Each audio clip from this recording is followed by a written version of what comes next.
South Holston River Fly Shop Fly Tying videos. This is episode number 14. I'm your host, Josh McFadden. Today we're going to be tying a Sulphur Comparadun in the CDC variation with a Biot body. And we're going to have a number of materials. The first material is our TMC 100 number 16. We got it mounted in the vise. We're going to be using yellow A-dot thread. Our tails on our fly are going to be these mayfly tails in white, called microfibbits. We're going to be using 4 of these. The abdomen is going to be this sulfur orange biot that we're going to pull off of this side and wrap. For our wing, we're going to be using premium CDC in a natural brown from Trout Hunter. And for our thorax, we're going to be using sulfur orange superfine dubbing. Alright guys, I got my TMC 100 size 16 mounted in the vise. I'm going to start my base layer of yellow A-dot. I'm going to run back to the end of the abdomen, which is always for me going to be right above where the barb is on the hook. Trim off the excess. I'm going to try to segregate 4 of these microfibbits from the bunch, and the way to do that is just to real slowly just stroke them out and put them someplace dark, like I have this dark background down here. Put them someplace dark where you can see, and grab 4 of them off of there to tie in. Okay. Now the next thing to do, just like we had done on the blue wing nymph, or the blue wing dry I should say before, is that we're going to measure the tail. I want the tail to be as long as the shank of the hook, so I have the tails in my right hand, and you can see there that it comes to the end of the shank. Now I'm going to transfer hands, pinch that's right there, and that's where I'm going to tie it in. Okay, one loose wrap right there, and I'm going to roll it, just kind of starting on the side, and I'm going to roll it up onto the top of the hook. Okay, and I try to keep these on the top of the hook as I run down the abdomen, binding down the microfibbits as I go. Okay, trim off the excess up here at the head. Alright, now the next step for me is to run back down to where I tied them in at, right where I want that body to begin, and I want to take a wrap underneath of these to prop them up a little bit. See how I've done that? And they're starting to split for me. And I'm going to take another wrap to secure that, so it's not going to move around on me. Now, there's a little bit of a glare right here, but the best that you can do is run your thread on the tire side of the shank up between the hook and the fibbits and capture them like that with a wrap, and then move forward there, and then you can see how we've split the tail. Now that's just one of many ways to go about doing it. I like to do it that way. I'm gonna strip off my biot from the quill here. I don't like to cut them off. I like to strip them all the way off, so I have a little bit of extra length. Okay, and you'll have a little curl that's on there. I like to trim that little bit of a curl off, not all the way off, but just part of the way off.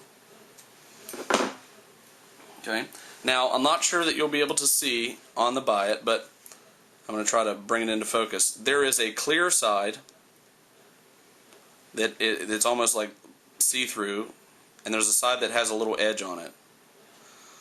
What I'm going to do is I'm going to put that clear side facing up. I'm going to run up here to my thorax area to tie in, because this small stuff right here is a good tie-in point, but it's not where I want to start my body at. Okay, just like that, and I've bound that down.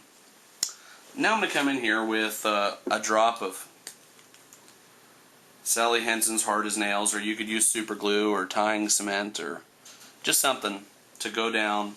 It's going to protect this thing from fish teeth, because it's going to have a lot of fish teeth on it. This fly is just about as good as it gets. Okay, I want to build up a little bit of a taper. Okay, I don't want to be crazy with it. A little bit of a taper. built. Alright guys, just had the biot break. That happens more often than I care to mention. But I've got it tied in again, and I'm going to make sure that I have this clear part now. When I pull it up, is going to be towards the back. And I'm going to start turning my vise and wrapping it so that it's just slightly overlapping, and we get this really nice ribbed effect all the way up the body. And that just looks a whole lot like a sulphur. And while pinching it right here, you could use hackle pliers if you were smart. While pinching it right here, I'm going to make a wrap, 2, 3, 4 wraps. I'm going to pull this little piece back, and I'm going to make a few wraps just in front, just for safety's sake. And I'm going to clip off the excess.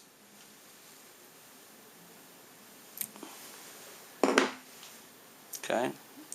Tidy up a little bit. I'm going to come back just a little ways. I actually came up a little bit far with that body there, but I'm ready to tie in my wing now. I've got all the fibers stroked forward, and now I'm ready to tie my wing in. And I want these to be the same as this shank hook. So I'm going to go ahead and measure, lay down where my tie-in point is. 1, 2, 3 wraps. And I want to press down because I want this wing to fan out for me a little bit with my thumbnail. Press down so this wing's going to fan out. Okay? Make one more wrap. Now hold this up taut. Hold these butt ends up taut. And I want to trim them straight across there, like that.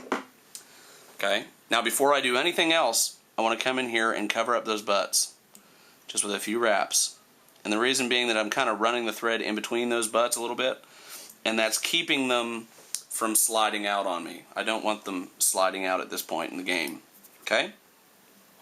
Now we're ready to fold the wing back and prop it up a little bit. Make some wraps, a thread dam up here.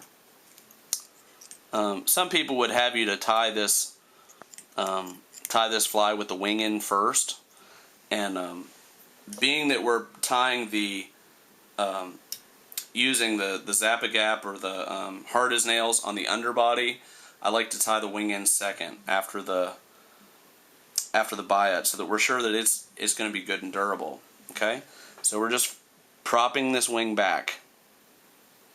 Okay, and I don't have any stems in here because I've cut the stems out already. Okay, I've got those up out of the way, and now I'm ready to go ahead with my sulphur orange dubbing. All you need to do is just change your thread and the color of your biots and the color of your dubbing, and you've got a different color bug. And but everything else remains the same. Okay, dubbing a little bit of orange superfine, sulphur orange superfine. I want to take 2 wraps or so, 1, 2, that's 3, 4 wraps with this particular noodle behind the wing. And then I'm going to run up in front of the wing, 1, 2, 3, 4, kind of weave it in here. Make a little nice ball there of a thorax. And now I'm ready to come up here and whip finish.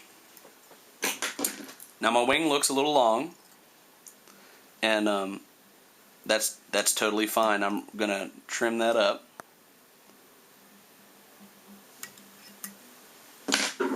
Okay. Come in here, snip my thread after I whip. Now, hold up the length that I want, pull up tight, and cut straight across. Okay. And now that wing is the proper length, and it's going to fan out around very nicely. I've used 4 feathers, so I just have to tie in the one time and reduce that bulk of tying in the feathers twice. This is a really good go-to pattern for me and for the other guides on the South Holston River.